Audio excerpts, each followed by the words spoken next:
Olá, pessoas! Eu sou Natasha Henneman, este é o Redemunhando, sejam bem-vindos.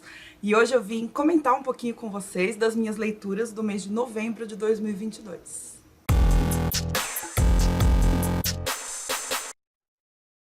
Em novembro, final de ano letivo, mas para mim as coisas já melhoraram um pouco em termos de tempo livre, então eu consegui retomar uma parte do meu ritmo de leitura e com isso finalizei várias leituras, algumas que eu comecei e terminei no próprio mês de novembro e outras que eu já vinha fazendo anteriormente. Vocês vão ver que tem alguns aqui da Copa Literária, então que eu já vinha lendo e consegui finalizar em novembro.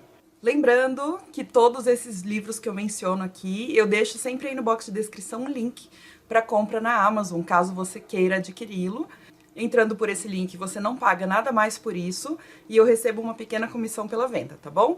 E por esses links você também pode ver número de páginas, a sinopse oficial do livro e esse tipo de coisa. Vou aproveitar e já pedir para quem estiver por aqui deixar um joinha. As visualizações têm ficado mais baixas, os engajamentos também, então se você puder deixar um comentário sempre me ajuda bastante. Acho que o pessoal tá talvez deixando o YouTube um pouco de lado, não sei, mas depois eu venho conversar com vocês sobre isso. Vamos às leituras e eu quero começar com dois livros que eu li na versão digital. Um deles chama-se Gay de Família, do Felipe Fagundes, pela editora Paralela. Esse livro tem como protagonista o Diego, e ele também é um narrador. Ele tem 20 e poucos anos, vive com a melhor amiga dele num apartamento. E quando ele era mais novo, ele foi expulso de casa pelos pais. E o irmão foi conivente com isso por conta da sua orientação afetiva e orientação sexual, porque o Diego é gay. E o livro começa com o Diego planejando uma viagem, arrumando já as malas para ir, para uma viagem com alguns amigos dele, inclusive essa melhor amiga que mora com ele. Uma viagem assim, de zoeira, bem sem preocupações, para eles relaxarem, para eles se divertirem. Só que no meio dessa arrumação, o telefone dele toca e é o irmão dele, Diogo. É Diego e Diogo. E o Diogo só liga quando ele tem interesse em alguma coisa. O Diogo só liga quando ele quer um favor. Então o Diego fica desconfiado, atende mesmo assim. E o Diogo quer pedir um favor. Ele quer que o Diego fique com os 3 filhos dele, ou seja, os 3 sobrinhos do Diego, durante um fim de semana, enquanto ele e a esposa vão para um retiro. Só que o Diego não conhece essas crianças, porque o irmão nunca deixou o Diego conhecer os sobrinhos. O Diego não gosta de crianças, pelo menos é isso que ele fala. Ele nunca conviveu com crianças muito proximamente, mas mesmo assim ele acaba aceitando a proposta do irmão Diogo de ficar de babá para esses 3 sobrinhos que têm idades criança mesmo, assim, eu não lembro as idades exatas, mas no máximo uns 10, 11 anos. A menina mais velha tem por volta disso. Se eu não me engano, tá bom? Posso estar falando alguma coisa errada aqui da idade. Mas por que ele aceita esse favor, que não é um favor qualquer, né? Ficar um fim de semana com 3 crianças. Porque o irmão, Diogo, libera o cartão de crédito pro Diego. Então, sem limite nenhum, o Diego vai poder gastar com o que ele quiser e o que as crianças precisarem. E aí a gente vai acompanhar esse fim de semana do Diego com os 3 sobrinhos, passando perrengues e vivendo situações divertidas, às vezes um pouco tensas também. Algumas situações cômicas, por exemplo, ele tenta esconder do vizinho bonitão dele que ele tá cuidando de 3 crianças, porque o vizinho não gosta de crianças, já falou isso. Mas como que você esconde 3 crianças, né? Muito difícil. Ele compra briga com o porteiro, que ele acha que o porteiro não gosta dele, que o porteiro provoca ele. Ele compra briga também com os vizinhos, que são vizinhos malas, reclamam de tudo. Mas o mais legal é que ele vai criando laços com essas crianças que ele nem conhecia, né? Com as quais ele não tinha afinidade nenhuma no começo do livro. E aos poucos esses laços vão se construindo. E o texto do livro é muito cheio de expressões engraçadas, tudo muito leve, divertido.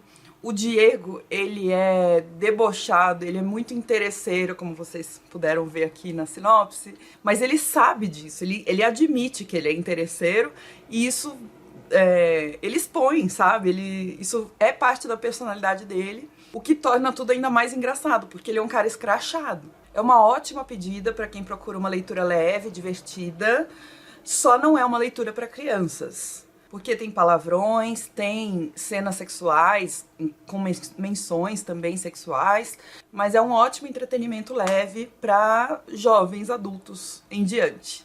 E no final do livro, o autor faz uma entrevista imaginária com ele mesmo, dizendo algumas coisas que ele gostaria de dizer, né? E eu achei muito bacana ele falar que ele quis fazer um livro como se fosse um filme clichê da sessão da tarde, sabe? Daqueles que você senta só pra dar risada, se divertir, ver uma aventurinha. A ideia dele é aquela como se fosse um tira no jardim de infância, sabe? Em que um marmanjo cuida de um bando de crianças, mas ele não leva o menor jeito pra isso. E ele quis colocar um homem gay nesse papel de cuidador, porque muitas vezes os homens gays são associados com situações muito absurdas em relação a crianças. Eu não vou falar aqui o nome pro vídeo não ficar restrito, mas acho que vocês entenderam do que eu tô falando, né? Associarem homens gays a criminosos em relação a crianças. E ele quis mostrar que pessoas gays são pessoas comuns e que têm relações de carinho, de cuidado com crianças também. Então isso foi bem interessante no final do livro. Eu li esse livro por indicação da Thaís Inocêncio, que é a idealizadora, junto com o Bruno, do Piquenique Literário. E eu peguei esse livro de parceria com a Companhia das Letras, na versão digital, porque a Companhia das Letras, a Paralela, né, que é um selo da Companhia das Letras, está relançando esse livro agora com essa capa toda colorida. Também li, na verdade terminei de ler, o livro Intérprete de Males, da Jhumpa Lahiri, pela Biblioteca Azul, traduzido pelo José Rubens Siqueira.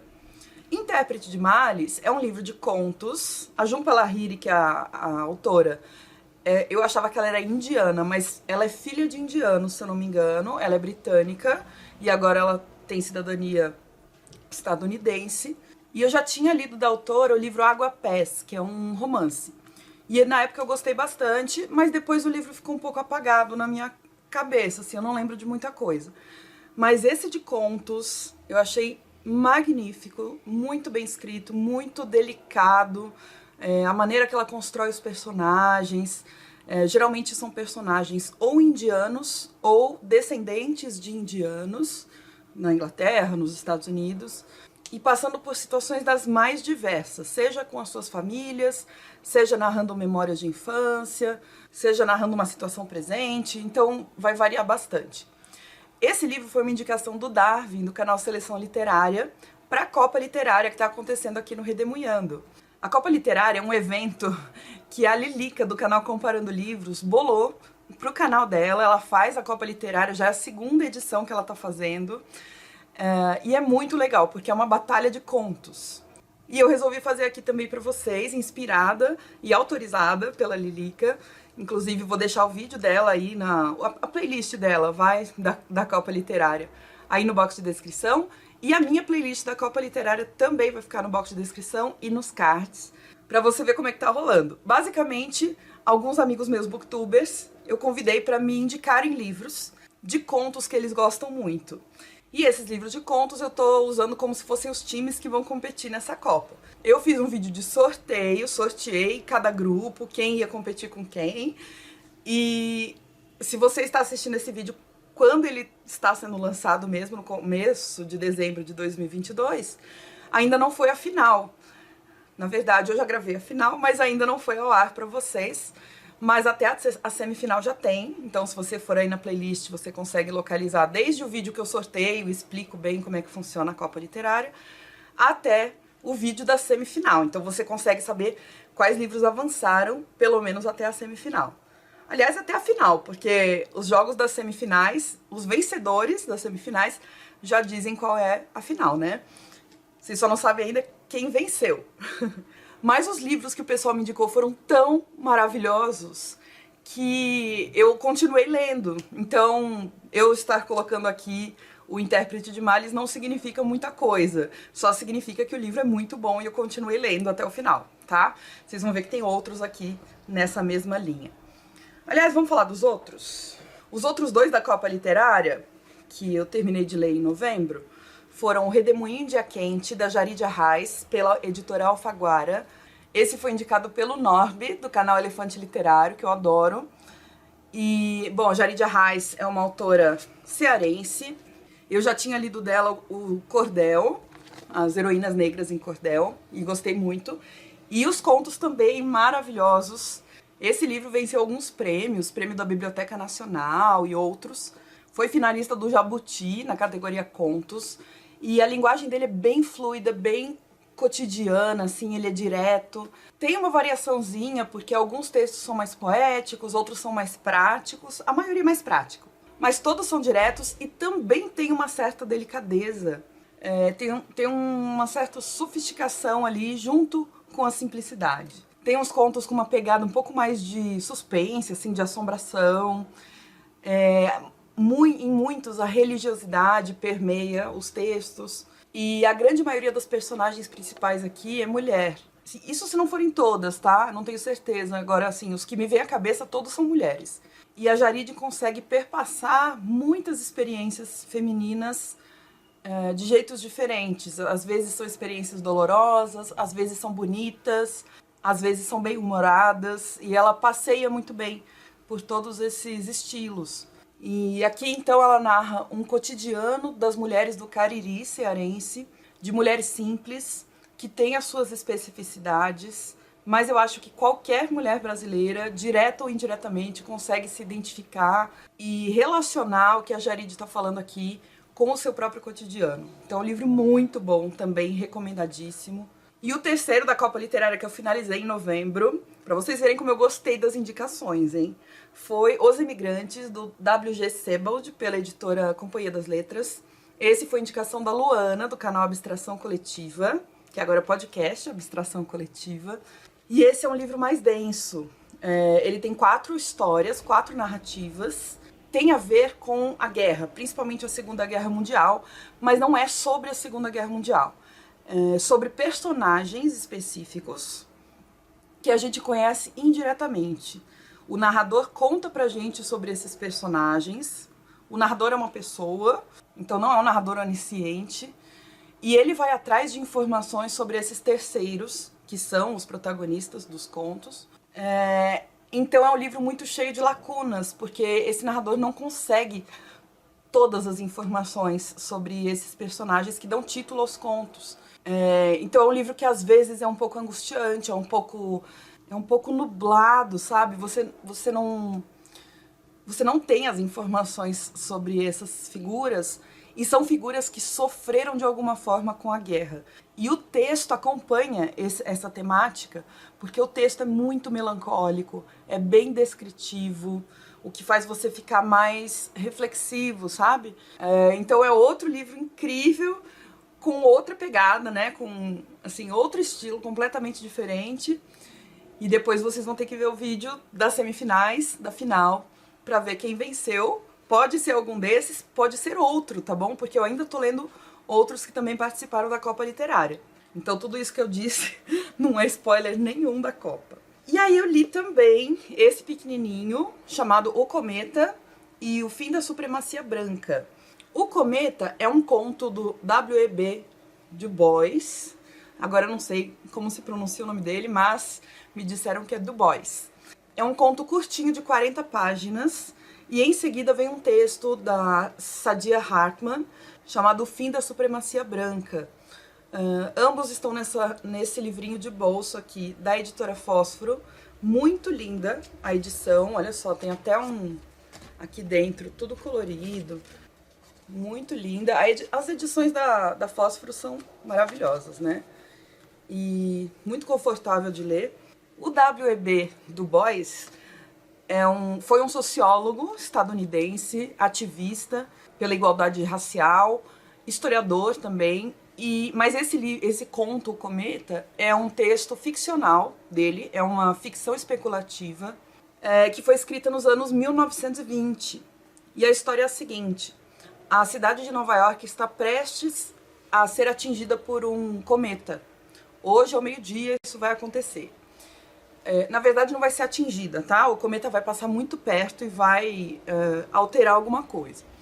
Isso está sendo dito nos jornais e tudo.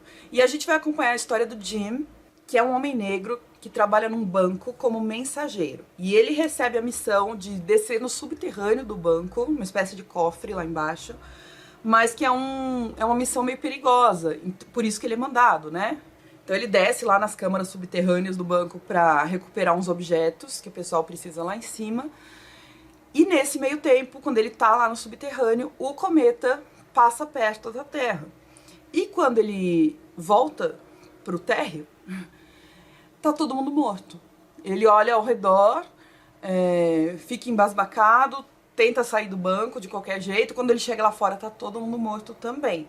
Só que tá todo mundo morto fazendo exatamente o que estava fazendo antes, como se fosse sabe o vulcão de Pompeia, que as pessoas ficaram meio que congeladas nas posições em que elas estavam?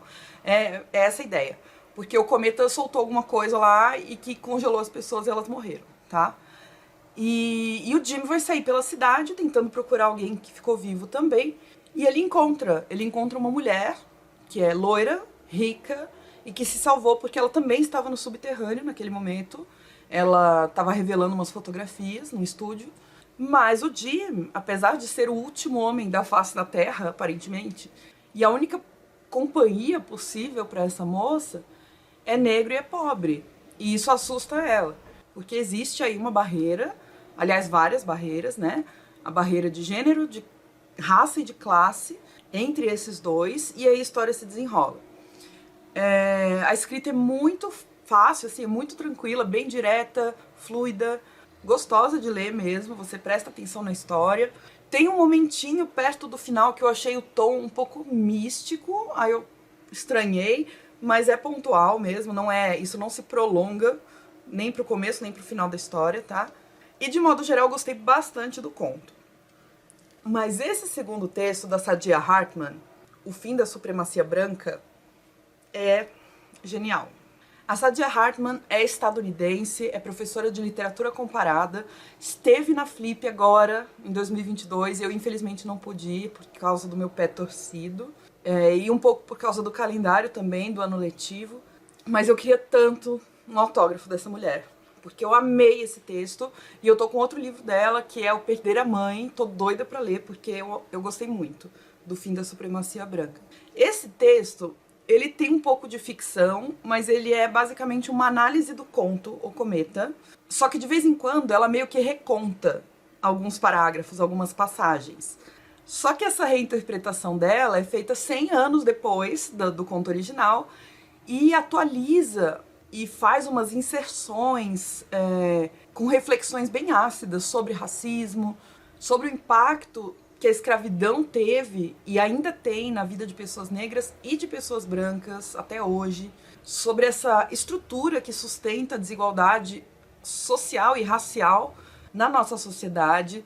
E é muito legal, porque ela consegue sair do protagonista Jim, que é um indivíduo, e analisar isso de uma forma coletiva, né? De uma forma social, de uma forma histórica. Ela mostra como na construção dessas situações do conto do Du Bois, a condição do Jim é a condição de toda a população das Américas que teve os seus antepassados escravizados.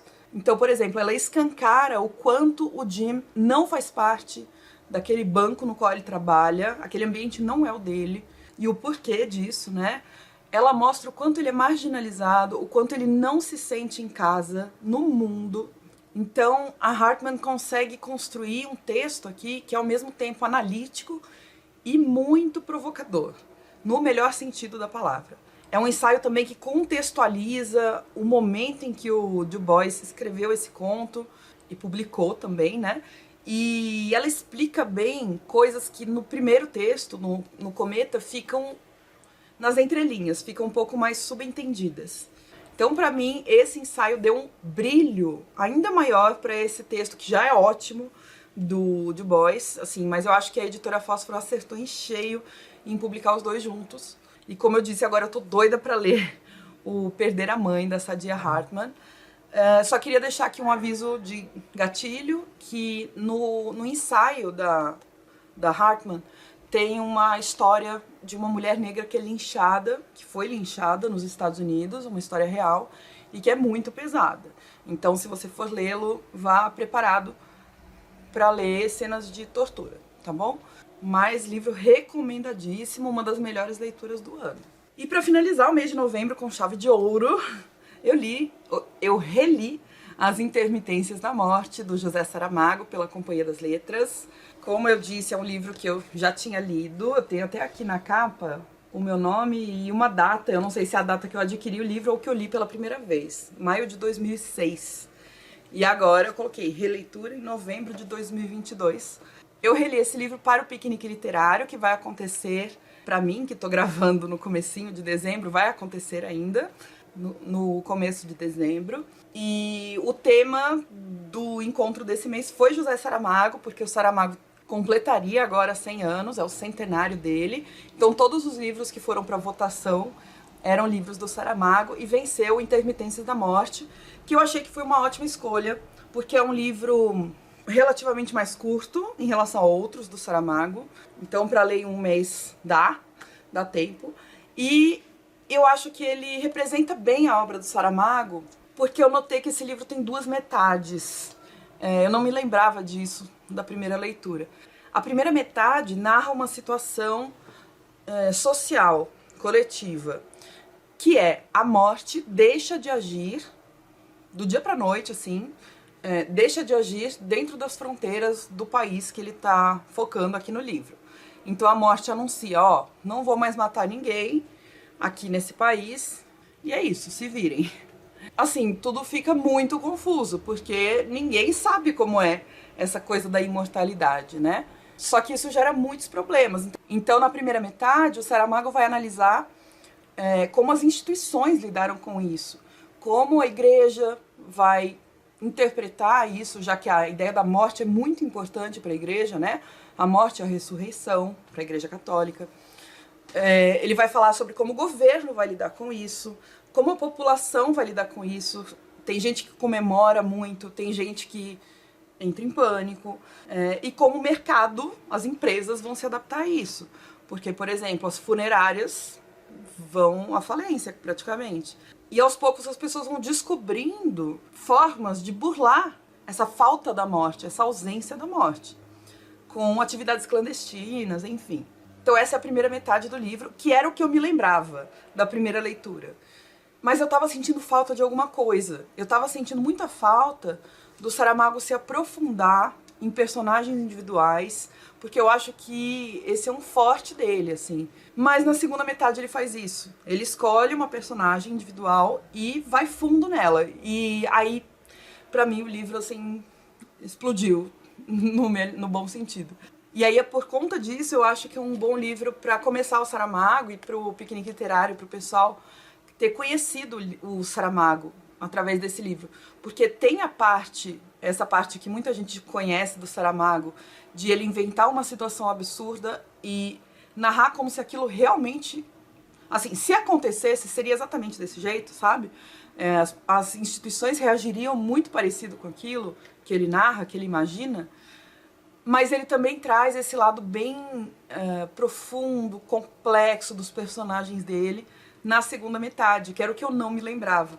Então eu adorei fazer essa releitura agora.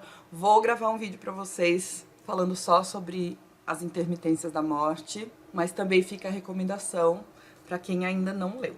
Bom, e é isso. Essas foram as minhas leituras finalizadas no mês de novembro. Espero que vocês tenham gostado.